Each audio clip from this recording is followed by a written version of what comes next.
Alvin Reed, Bill McClellan on Next Up. We're eastbound and down, loaded up and trucking on a bicycle built for two this evening.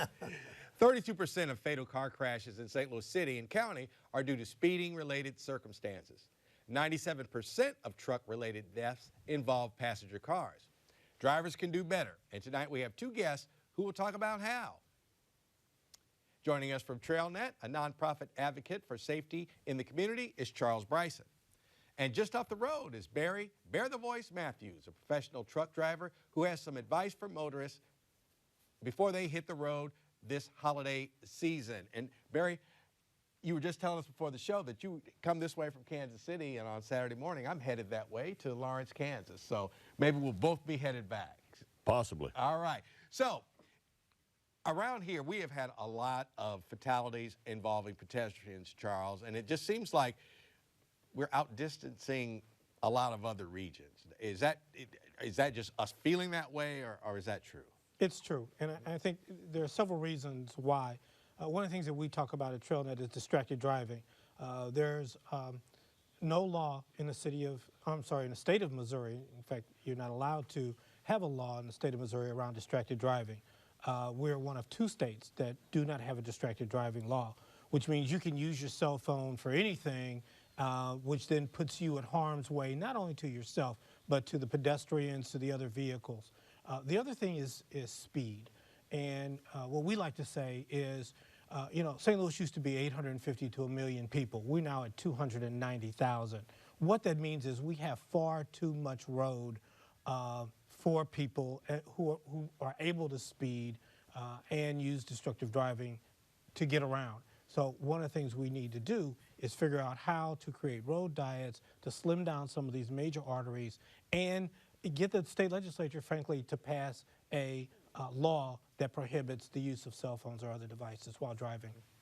Charles, there's another thing about traffic safety in St. Louis, is the people, mainly young people, who totally ignore the lights and go roaring around.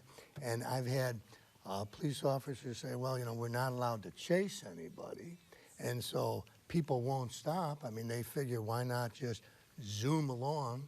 And yet, when we have had chases, they've had tragic consequences very often. What's your feeling on the don't chase policy?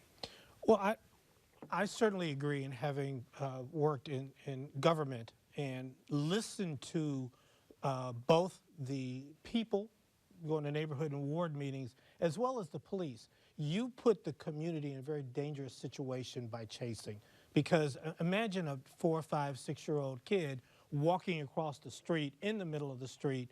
They hear a siren, they don't know what to do, and much like a deer in the headlights, they're stuck. So I understand the police officer's point. One way to combat some of that is use automated enforcement.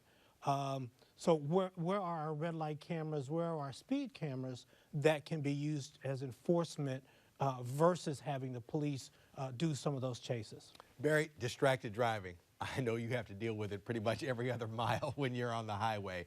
Has it increased over time, and is it just something that you feel like we have to get used to it because drivers are just, between the speeding and being distracted and all these other things, it's just something you have to deal with now?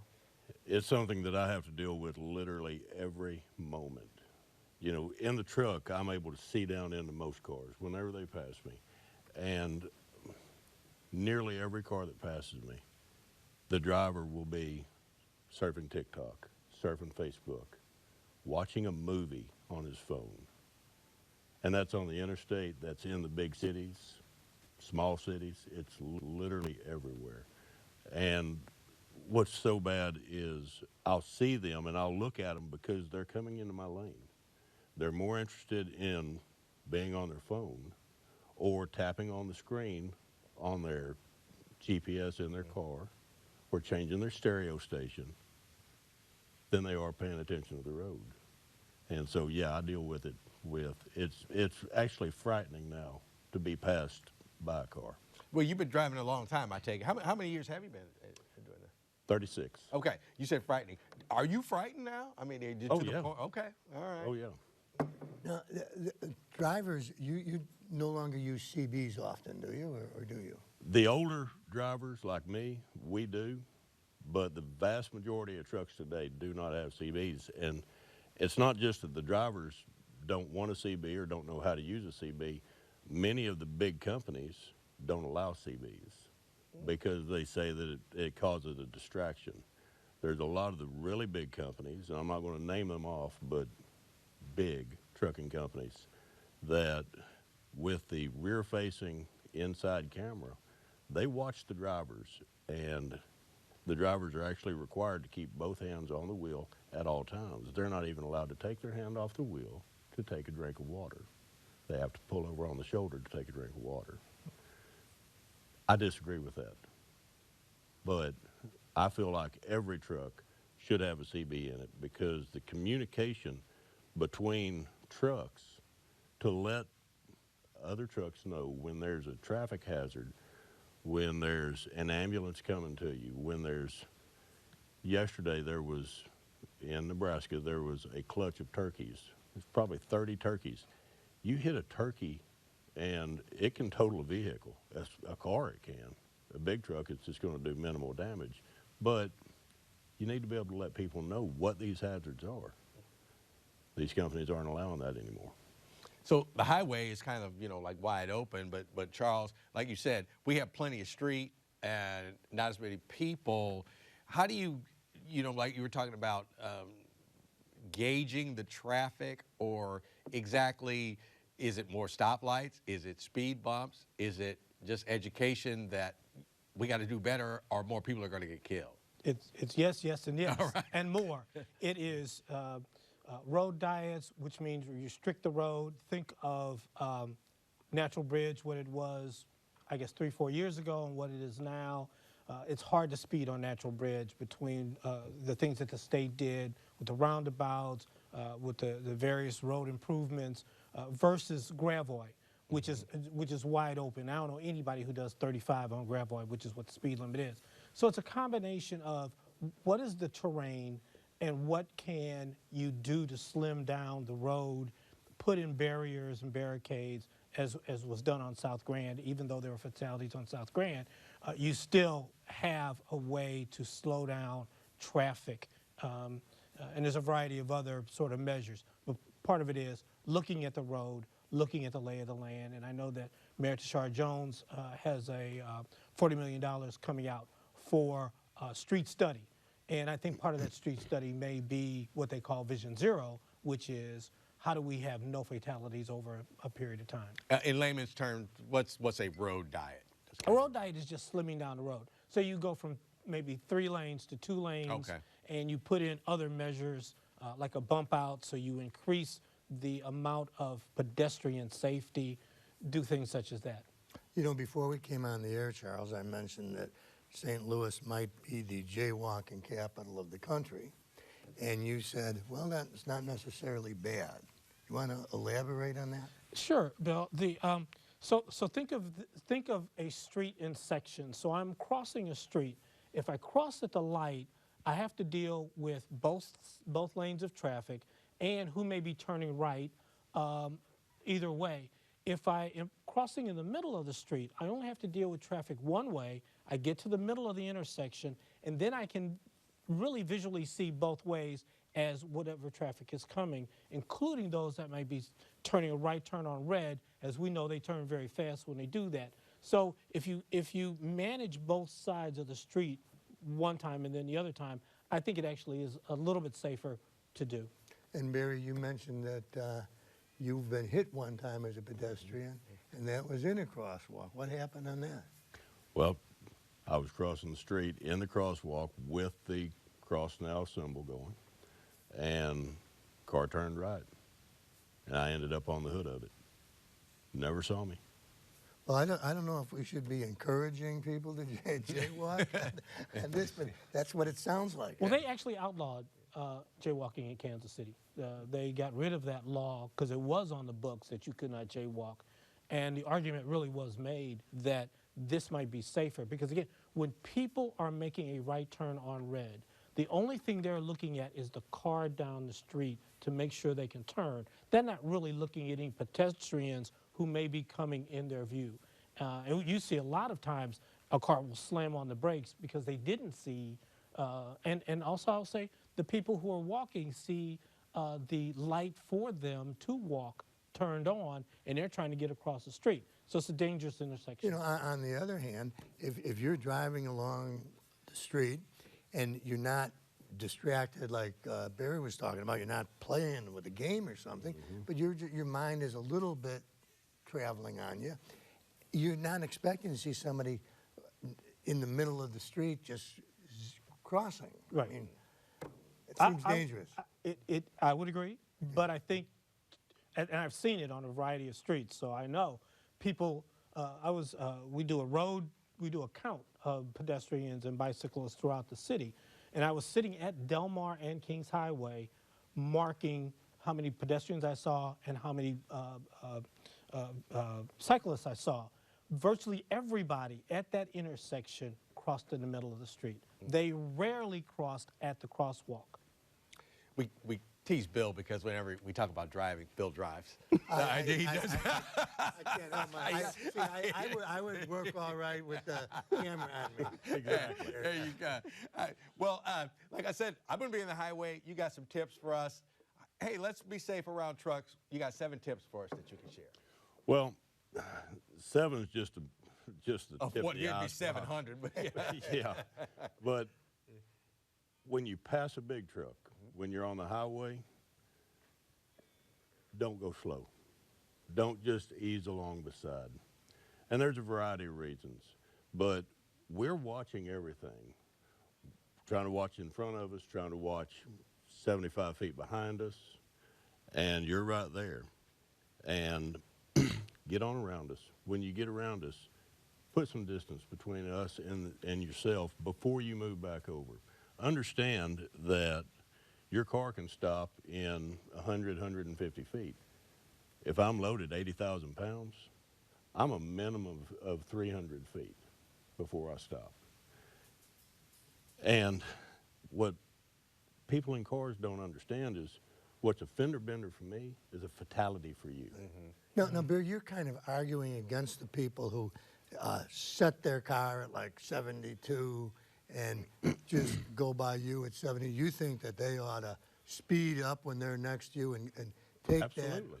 that, turn off Absolutely. the automatic and go 75, 70, so you get around you and Get on around, you know, don't whip in, but, Right, I understand. but whenever you come up to pass a big truck, put your foot on the accelerator and move on past him, because it is very, very distracting to us. We're watching to see if you're going to stay in your lane, because more than likely that car's on their phone. And you're just easing along, and complacency. You know, you set your cruise control 72 miles an hour. It's a 70-mile-an-hour speed limit. I'm going 70 miles an hour. You're just barely coming by me, and you're still scrolling Facebook. And I'm watching you instead of being able to watch what's in front of me. But even if you're not scrolling Facebook, Right. you should turn the Move cruise on control off and get around you is what I'm saying. Oh, absolutely. Okay. Absolutely. And there's more than that. Road debris that comes off of a car tire is nothing like it comes off of a big truck tire. You have a blowout. I have a blowout. My tires hold 120 pounds of pressure, and there's just an enormous volume of air in there. And whenever that tire blows out, that rubber is a missile, and it'll come through your windshield. And if it comes through your windshield, it'll kill you. Very simple. all right, so in an SUV, we got like about a 5 to 8 foot blind spot, I think it is. In a truck, that's a pretty good distance from that time that you get there to that time that you see me again. That's pretty big distance, isn't it? There are multiple blind spots on a truck, and you know, the truck types vary, but one side of the truck, the driver's side of the truck, you're going to have about a 25-foot blind spot, actually. Passenger side, 15 to 20. Okay. And where is the blind spots? it depends on the truck and the trailer, but they're both on the sides of us. Okay. And that's when you're coming up, we actually have to turn and look out the window. You know, we'll see you start up, but then we don't see you in our mirrors. So we have to actually turn and look out the window to be able to see. And anytime you, I'm going to do your deal. anytime you're holding that steering wheel and you have to turn, where do your hands go? Yeah. Yes, You know. that's a good point. But we have to be able to see you. So move on past and get on around. My dad was a labor organizer with Teamsters Local 688. Always, that's what he taught me. Never, ever, ever pass a truck on the right side because they can't see you until they're looking out their side window at you. Always pass on the left. I don't know if you've ever noticed, but on the passenger side door of an 18-wheeler, there's a small window at the base of the door. And that is so we can see you. That's not just so that your dog that rides in your big truck can see out. That's actually because when you're right there, we have no idea you're there, none whatsoever. What's another tip you got for us? Oh my God, in high wind area, in high wind situations, be as far from the big trucks as you can. You may have seen on Facebook or other social medias where you see just a row of trucks that are laying over. And believe it or not, where a 50-mile-an-hour wind, that trailer's 13 feet 6 inches high. The trucks today are built so much lighter, and the trailers are built so much lighter because we need to haul more freight. So they build everything out of lightweight aluminum. And a 50-mile-an-hour wind, where it just kind of rocks your car, your SUV, will turn over a big truck. And if you don't want to be right beside it. Have you ever been turned over? No, I haven't. I have, however, had a truck right in front of me and right behind me turn over. Fortunately, I pull flatbed. And flatbeds, they don't catch wind. But I've also got enough sense to stop if the winds get too high. And I do carry tall loads of lumber, and some of those can be 13.6 tall. And you get out in Wyoming, where you have commonplace 100-mile-an-hour winds, I'm going to be stopped. The new drivers that are out here today, and there's such a demand for drivers that there's a strong push to get more and more drivers. So truck driving schools, that's kind of a misnomer. They're not teaching these drivers to drive a truck. They're teaching them to pass the driving test. That is plain and simple. That's all they teach them. And I was just going to go there, and I was going to ask you that too. Okay, some type of pedestrian safety, highway safety with trucks. Should that be part of a driving test now? Absolutely. Certainly. Both pedestrian and bicyclists.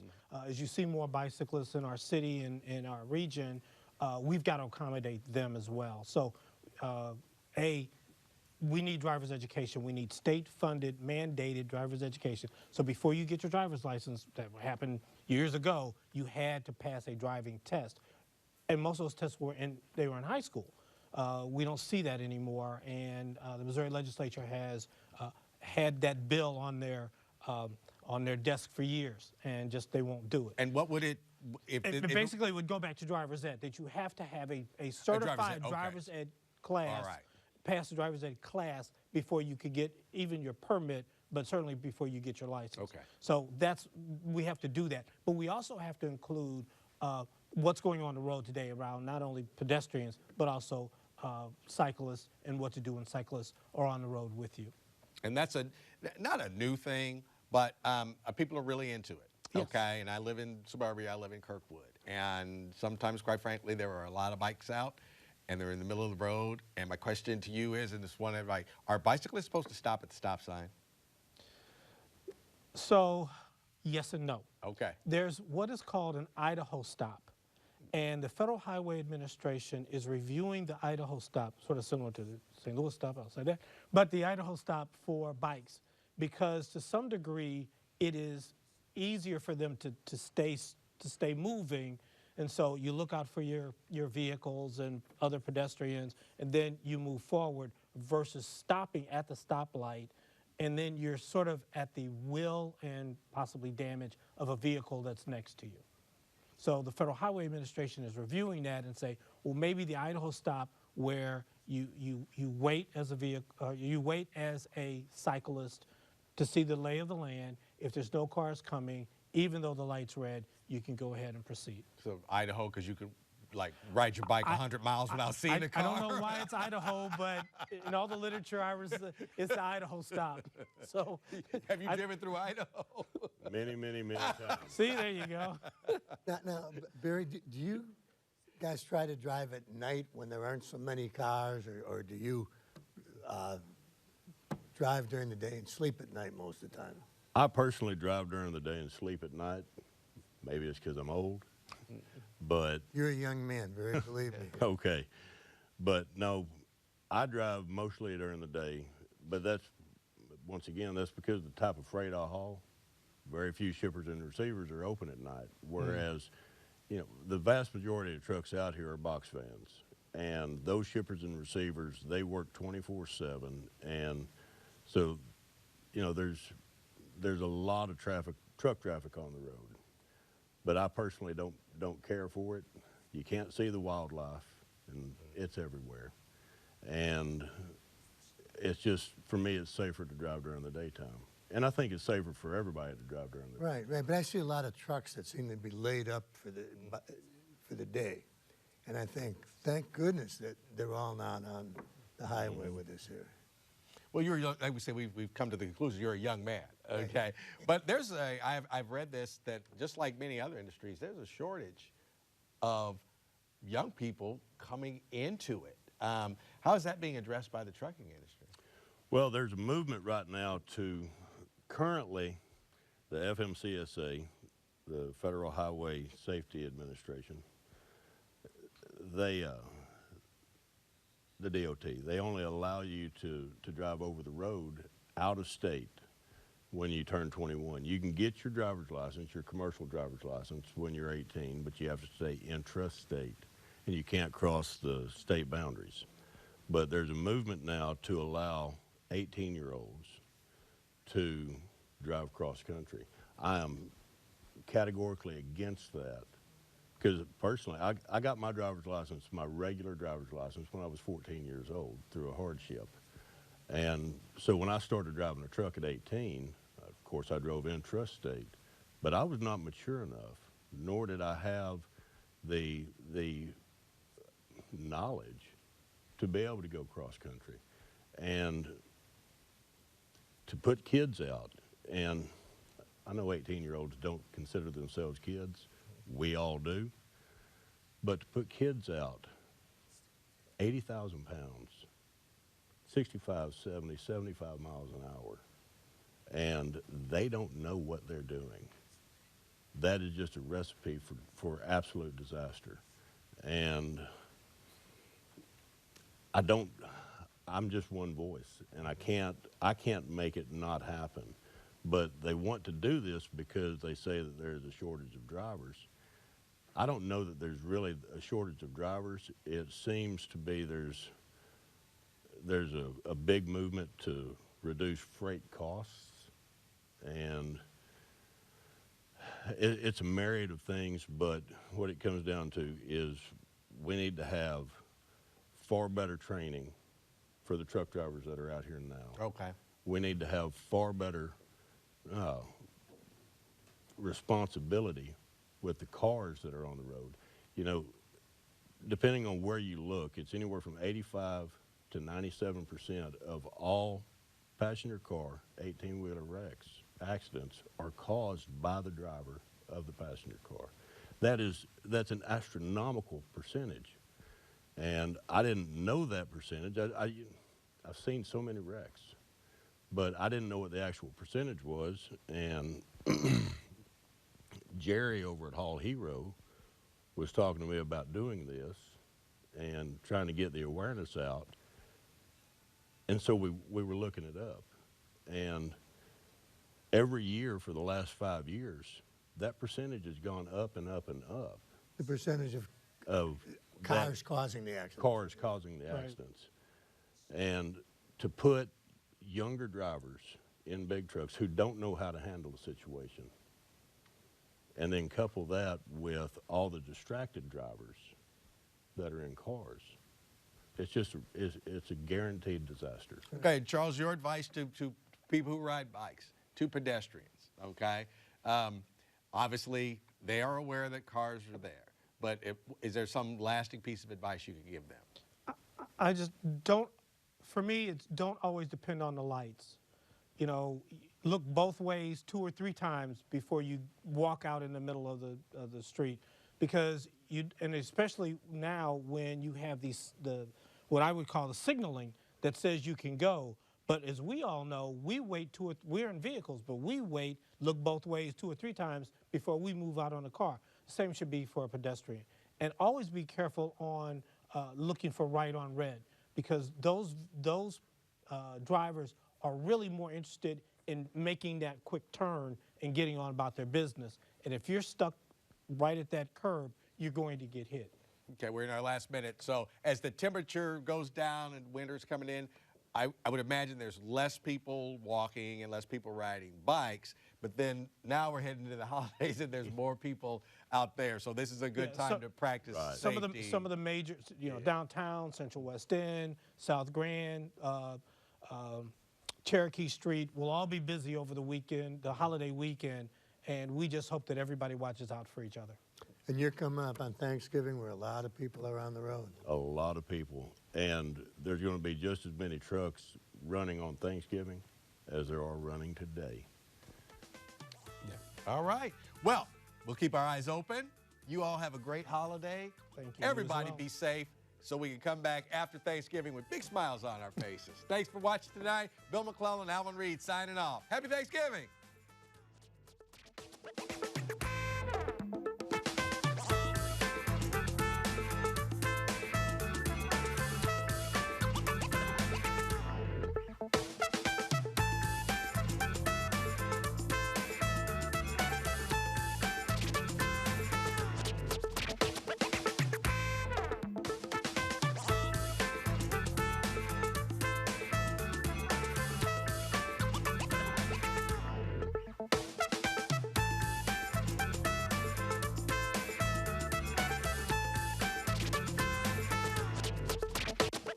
Donnybrook is made possible by the support of the Betsy and Thomas Patterson Foundation and the members of 9PBS.